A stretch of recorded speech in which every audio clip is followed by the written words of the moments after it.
జై శ్రీమన్నారాయణ. ఆండాల్ దివ్య తిరువడిగలే శరణం. తిరుప్పావై 4వ పాశురం. ఈరోజు ఆలిమలై కన్నా ఒన్రునీ కైకరవేల్ ஆலியுள் புக்கோ முகுந்து கோட் ஆர்த்தேரே ஓலி முதல்வானுருவம்போல்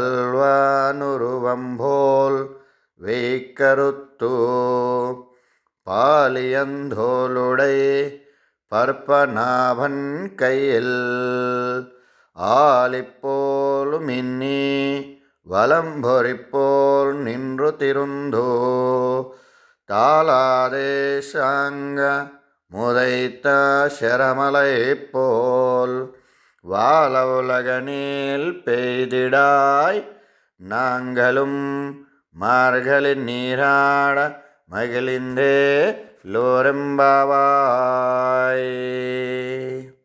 జై శ్రీమన్నారాయణ. ఆండాల్ దివ్య తిరువడిగలే శరణం.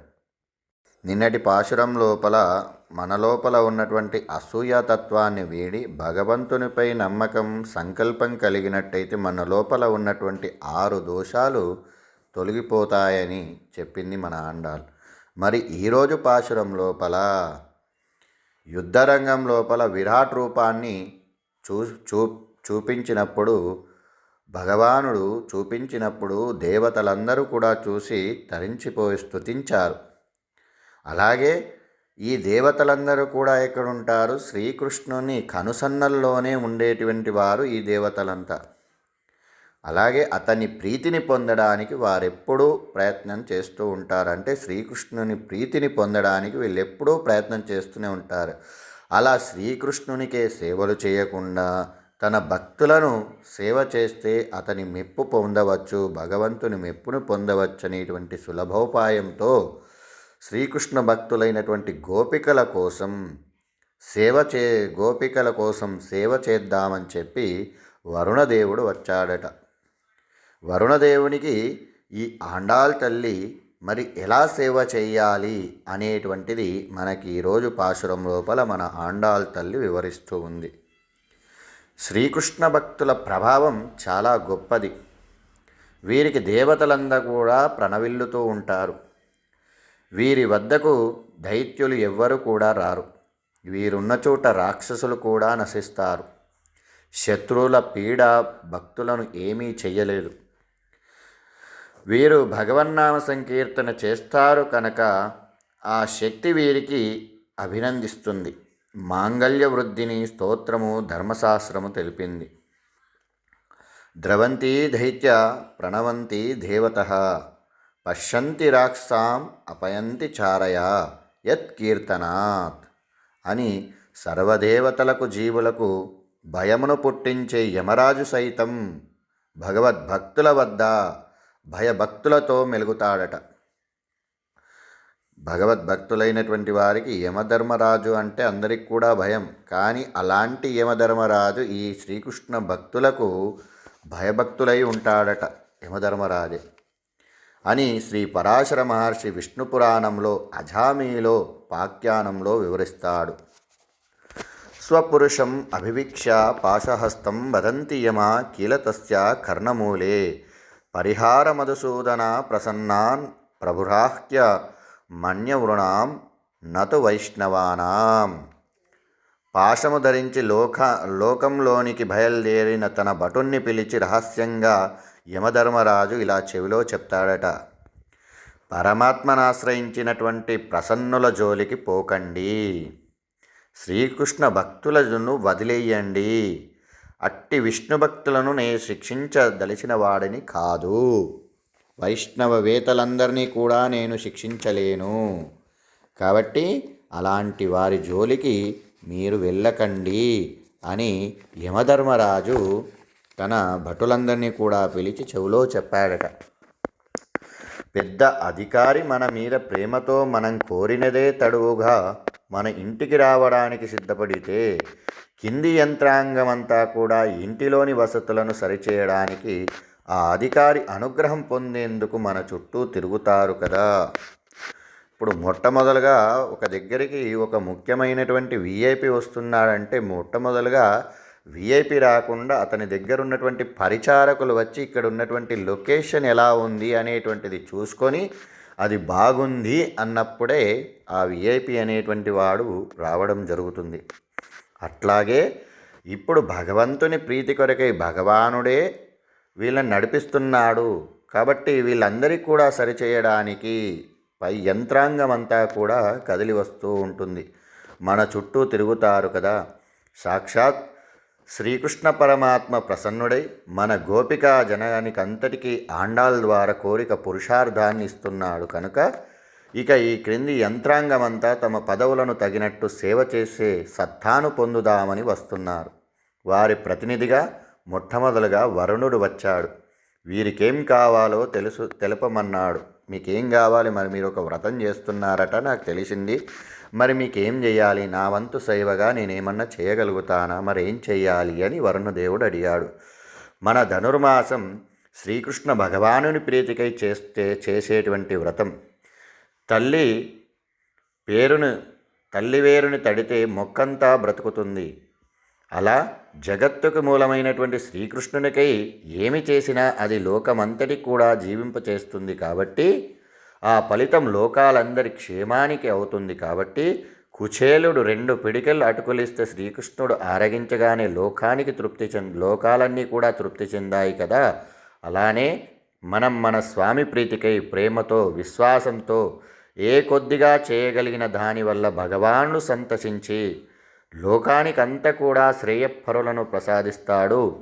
ఆ భగవానుని యంత్రాంగమంతా కదులుతుంది. వాయువు అనుకూలంగా వీస్తుంది. వరుణుడు సకాలంలో తగినంత అవసరమైన పర్వత ప్రాంతములలో వర్షిస్తాడు. అర్థాత్ ప్రకృతి అంతా అనుకూలమై కలకలలాడుతుంది. లోకం సుఖించడానికి అదే కదా అవసరము. భగవానుడే భక్త పరాధీనుడై వారి శాసనానికి లోబడి ప్రవర్తిస్తుంటే ఇక దేవతలంతా వారి ఆజ్ఞావశపరులై ఉంటారని వేరే చెప్పాలా ఏమిటి? వచ్చిన వరుణునికి చూచి మన ఆండాల్ తల్లి తన ఔదర్యాన్ని కీర్తిస్తూ మనకంటూ ప్రత్యేకించి ఏ సేవలు అవసరం లేదు, శ్రీకృష్ణుని ఆనందమే మన ఆనందం అవుతుంది, స్నానవ్రతం చెయ్యాలనేటువంటిది మా ఆజ్ఞ, దానికి మీరు సమృద్ధిగా మాకు నీరు కావాలి, అది తగినంతగా నీవిస్తే మేము స్నానమాడుతాం, ఊరి వారందరికీ నీటి సమృద్ధి ఏర్పడుతుంది, పంటలు పండుతాయి, అప్పుడు మన స్వామి ఆనందిస్తాడు, నీవాయనను ఆనందపరిచిన వాడవవుతావు కనుక అనుకూల వర్షాలు కురిపించు అని ప్రార్థించింది వరుణుణ్ణి. వీరంతా చిన్న గోపికలన్నీ కదా, వరుణుడనే పేరు తెలియదు, వీరంతా చిన్న పిల్లలు కాబట్టి ఆయన వరుణదేవుడు అని చెప్పి తెలియదు. అతన్ని పనిని బట్టి గుర్తించి పిలుస్తూ ఉంటారు. ఎవరైనా ఏ పనినైనా చేస్తే ఆ పనిని బట్టి పిలుస్తారు. కాబట్టి మండలాకృతిలో వర్షించే మేఘాలకు ప్రభువైన ఓ వానదేవా, నీ పదవి ఉదాత్తమైనదయ్యా. సృష్టి రచనము బ్రహ్మకు కేటాయించి చల్లని ప్రేమతో ప్రీతితో మీకు రక్షణ కార్యాన్ని ప్రాణకోటికి జీవనాధారమైనటువంటి వర్షమునకు నిర్వాహకము నీకిచ్చారయ్యా.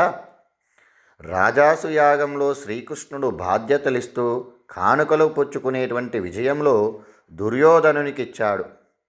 అడిగినవి అందించే విభాగాన్ని కర్ణునికి అప్పజెప్పాడు. కర్ణుడు ఉదారుడు దాత కనుక నీవంతటి ఉదార గుణము కలవాడవయ్యా ఓ వానదేవా. లోకాల పుణ్యాలను చూచి రక్షించుట, పాపాలను చూచి శిక్షించుట స్వామి పని. మరి నీ పనేమిటి? ఈ లోకాలు పాపపుణ్యాలను చూచి వర్షించవద్దయ్యా. అందరికీ సమానంగా జీవనాన్ని అందించాలి. కురిపించడం నీ బాధ్యత కనుక కురిపియాలి. ఉపయోగించుకోవడం కురిసిన స్థానం యొక్క యోగ్యత బట్టి ఉంటుంది. క్షేత్రంలో వర్షిస్తే పంటలనిస్తుంది, సముద్రంలో కురిస్తే ఉప్పునిస్తుంది, ఎడారిలో కురిస్తే ఆవిరవుతుంది, నిప్పుపై కురిస్తే ఆర్పివేస్తుంది. ఈ తారతమ్యాన్ని నీవు చూడవద్దయ్యా ఓ వానదేవా. దాపరికం నీకు వద్దయ్యా. ఆండాలి పాశురంలో మేఘం వర్షించే క్రమాన్ని వైజ్ఞానికంగా అందంగా వర్ణిస్తుంది. ముందుగా సాగరమందు ప్రవేశించి, సముద్రంలోనికి నీవు ప్రవేశించి అట్టడుగు ఎంత లోతుంటే అంత లోతు వరకు నీ వెళ్ళి నీటి దాకా పూర్తిగా పానం చేయాలి. పూర్తిగా నీవు లోపలి వరకు వెళ్ళి లోపల నుంచి నీవు పానం చేయాలి. ఆ నీరు లోకానికన్నిటికీ ఇవ్వగలిగినంత నీరు నీవు తాగినప్పుడే కదా మాకు ఇవ్వగలిగినది. ఉపమానంగా చెప్పబడేది ఉపమేయం కంటే గొప్పది కావాలి. భగవానుని పొగడతకు కవులంతా మేఘవర్ణుడా అంటారు.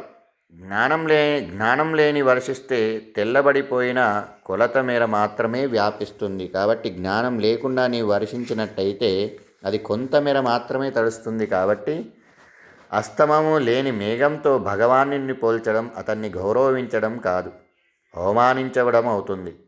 ఎముకల వలె తెల్లగా తోమిన పలువరస వలె నీ కీర్తి మేఘమునకు కృష్ణునితో పోల్చింది అంటే అది ఎగతాళి దూషణ కాదు, ఆండాల్ సవరించింది. ఓ మేఘమా, నీటిని నిండుగా కల నీవు సృష్టికర్తగా ఉండే శ్రీకృష్ణుని దివ్యదేహం లాంటి ఛాయను పొందాలి. స్వామి వంటి నీలి కాంతులనివ్వాలి. నీవు తాగినటువంటి నీరు స్వామివారి దివ్యదేహంలాగా ఉండాలి. ఒక్కసారి ఆకాశమంత ఎత్తు నీవు వెదగాలి. కింద వర్షిస్తే కొంతమేరనే తడుస్తుంది. మా ఊరికే కాదు, లోకానికంతా నీ లాభం కలగాలంటే ఎత్తుకు చేరాలి. నీవు చాలా ఎత్తుకు వెళ్ళాలి. మా శ్రీకృష్ణుని చేయి అడిగిన వారికి అడిగినవన్నీ ఇచ్చి పెరిగి సుందరబాహు అయినట్టు దాని అలంకారణంగా ఉన్న చక్రం వలె ముందు నీవు మెరవాలి. చక్రం, సుదర్శన చక్రం ఎలాగైతే మెరుస్తుందో అలా నీవు మెరవాలయ్యా. సుదర్శనుడు నీవు కావాలి. ఏమి, స్వామి ఎడమ చేతిలోని శ్రీ పాంచజన్యం వలె ఘనమైన గర్జన చేస్తూ ఉరమాలి. స్వామి చేతిలో పాంచజన్యం శంఖమా శబ్దం ఎలాగైతే ఉంటుందో అలా గర్జన చేస్తూ నీవు ఉరమాలయ్యా.